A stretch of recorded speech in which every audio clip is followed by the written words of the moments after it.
ऐसे फिल्म जगत के, हिंदी फिल्म जगत के हीरो रहे हैं जिन्हें सदाबहार हीरो कहा गया। वैसे अशोक कुमार साहब को भी सब लोग हमेशा सदाबहार कहते थे, लेकिन सदाबहार हीरो वो केवल एक ही कहला है, वो है देवानंद साहब। देवानंद साहब यानी धर्म देव आनंद। अब वो धर्म देव आनंद को देवानंद कैसे किया गया, ये भी एक बात है कि अशोक कुमार साहब उस समय के सबसे बड़े एक्टर माने जाते थे और वो फिल्मों की शूटिंग करते थे तो एक यंग लड़का खूबसूरत वो रोज आके उनको देखता रहता था। कई दिन उन्होंने देखा कि ये लड़का आके खड़ा हो जाता है, देखता रहता है। उन्होंने उसे एक दिन बुलाया और बोले तो क्या करता है, तो वो कुछ बोल नहीं पाए क्योंकि एकदम अशोक कुमार साहब के सामने क्या बोले। तो बोले यहाँ क्यों आता है, बोले साहब आपको देखने आता हूँ और मैं आपके जैसे एक्टिंग करना चाहता हूँ। तो बोले अरे तो यंग आदमी है, इतना खूबसूरत है, पहले पढ़ाई कर, अच्छे से पढ़ ले, उसके बाद देखेंगे क्या है। तो बोले सर मैं ग्रेजुएट हूँ। बोले ग्रेजुएट है तो फिर नौकरी कर। तो नौकरी भी करता हूँ सर, फ्री टाइम में आपके पास आता हूँ। तो अशोक कुमार जी ने ये कहा कि ये लड़का अगर इतना डिवोटेड है तो फिर तो कमाल है, इसको कहीं ना कहीं भेजना पड़ेगा। वो बोले ऐसा कर, तो एक हफ्ते बाद मेरे पास आ। ऐसे तो सभी लोग बोल दिया करते हैं, देवानंद साहब ने भी सोचा ऐसे बोल दिया होगा। किसी तरह उन्होंने 7 दिन निकाले, 8वें दिन जाके खड़े हो गए। तो अशोक कुमार साहब ने उन्हें देखते ही कहा मैं एक प्रोड्यूसर के नाम तुझे लेटर दे रहा हूं, तो वहां जाके मिल, तुझे फिल्म में वो काम देंगे। और देवानंद साहब गए और उन्हें पहली फिल्म जिद्दी में हीरो का रोल मिला।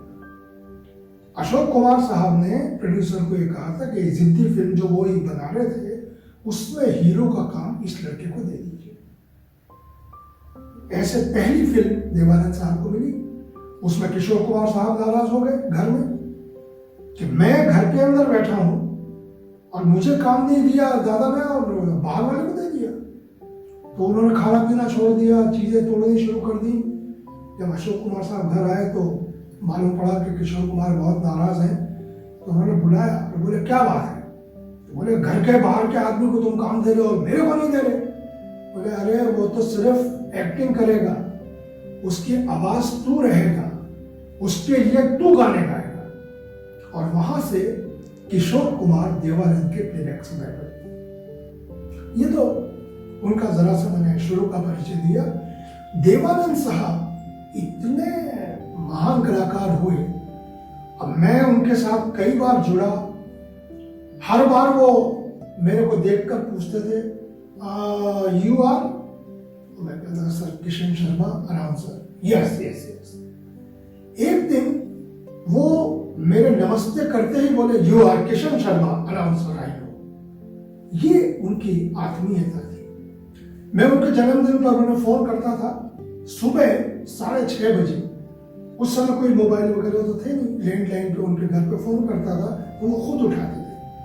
8 बजे के बाद तो उनके पूरे स्टाफ के लोग आ जाते थे तो कोई बात ही नहीं करने देगा। तो मैं 6:30 बजे करता था और वो अक्सर फोन उठाते कहते थे I know this is you Kishan Sharma because nobody else phones me at 6:30 in the morning. ये एक अपनापन उनका था। देवानंद साहब के नाम पर एक प्रोग्राम नागपुर में आयोजित किया गया, देवानंद नाइट। आयोजकों ने शायद देवानंद साहब को ये नहीं बताया था कि देवानंद नाइट के नाम से प्रोग्राम हो रहा है। उन्हें कहा गया था कि आप चीफ गेस्ट हैं।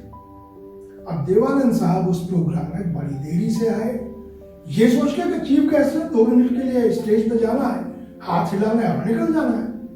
वहां स्टेडियम में हजारों लोग भरे हुए देवानंद साहब के इंतजार में और देवानंद साहब आ नहीं रहे। मैं अनाउंसर, स्थिति वो आ गई कि लोग अनईजी होने लगे और पत्थर फेंकने की स्थिति आ गई थी। उस समय पहली बार मैंने मन्ना डे साहब का उस समय का बिल्कुल नया नया गीत आया था, लागा चुनरी में था।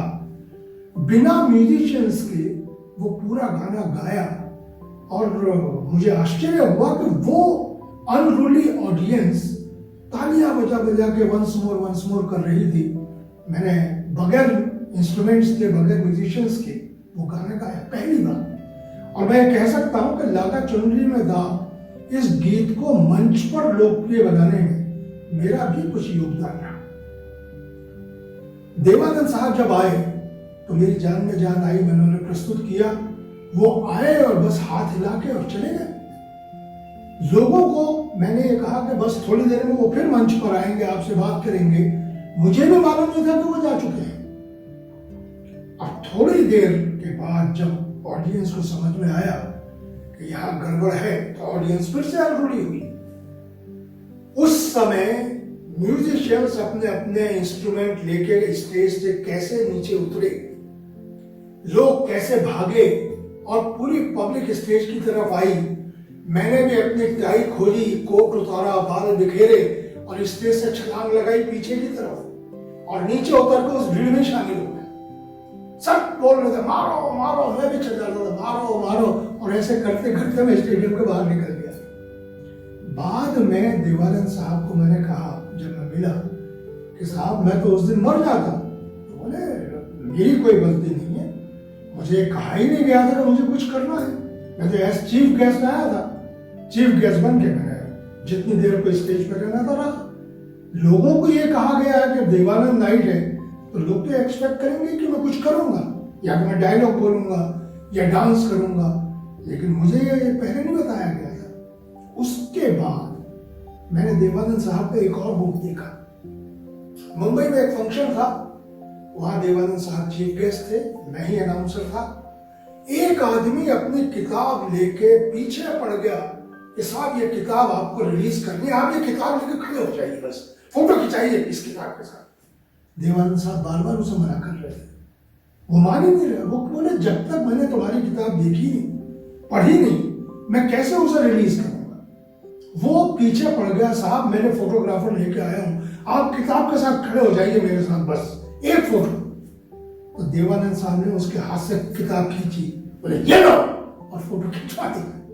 उनका गुस्सा वो मैंने देखा, लेकिन उस आदमी ने उस फोटो को भी खूब प्रचारित किया कि देवानंद ने मेरी किताब रिलीज की, जबकि वास्तव में वो गुस्से में आकर उन्होंने हाथ में किताब लेकर सिर्फ पकड़ लिया था। देवानंद साहब के कई ऐसे किस्से जीवन के रहे जब हम लोग वास्तव में सोच नहीं पाए कि ये अभिनेता हैं, फिल्म निर्माता हैं, निर्देशक हैं, ये क्या है। समय के इतने पाबंद भी नहीं, बल्कि समय से पहले पहुंचने वाले। कितनी भी उम्र रही, वो अगर 9 बजे की शिफ्ट है तो 8:30 पौने 9 बजे खुद पहुंच जाते थे। तो फिल्म की यूनिट के सारे कलाकार भागते दौड़ते आते थे कि देवानंद साहब आ गए होंगे, और बेचारे खड़े हो जाते थे। आज तो स्थिति यह कि 9 बजे की शिफ्ट है तो 4 बजे हीरो हीरोइन आते हैं और हाँ भाई क्या कर रहा है ऐसा पूछते, लेकिन उस समय सब तैयार होकर आया करते थे। और देवानंद साहब को धीरे धीरे हिंदुस्तान के लोगों से, कलाकारों से, फिल्मों से थोड़ी सी चिढ़ होने लगी थी, तो वो विदेश जाने ज्यादा शुरू कर दिए थे। इंग्लैंड उनका सबसे प्रिय देश था। हर बार थोड़े दिन के बाद वो इंग्लैंड चले जाते थे। आखिरी में भी वो एक बार इंग्लैंड गए, और ऐसे गए कि फिर जिंदा क्या मुर्दा भी नहीं लौटे। वहीं उनका देहांत हुआ, वहीं उनका अंतिम संस्कार किया गया, और देवानंद साहब की सिर्फ याद रह गई। मैं उसके बाद उनके जन्मदिन पर उन्हें टेलीफोन कर बधाई भी नहीं दे पाया, ये मेरे मन में एक कमी रह गई। लेकिन अभी भी उनका जन्मदिन याद आता है तो 6:30 बजे एक घंटी सी दिमाग में बजती है कि फोन कर देवानंद साहब को विश कर। ऐसे थे हमारे देवानंद साहब। खूबसूरत सी कोई हमसे खता हो जाए, खूबसूरत सी कोई हमसे खता हो जाए,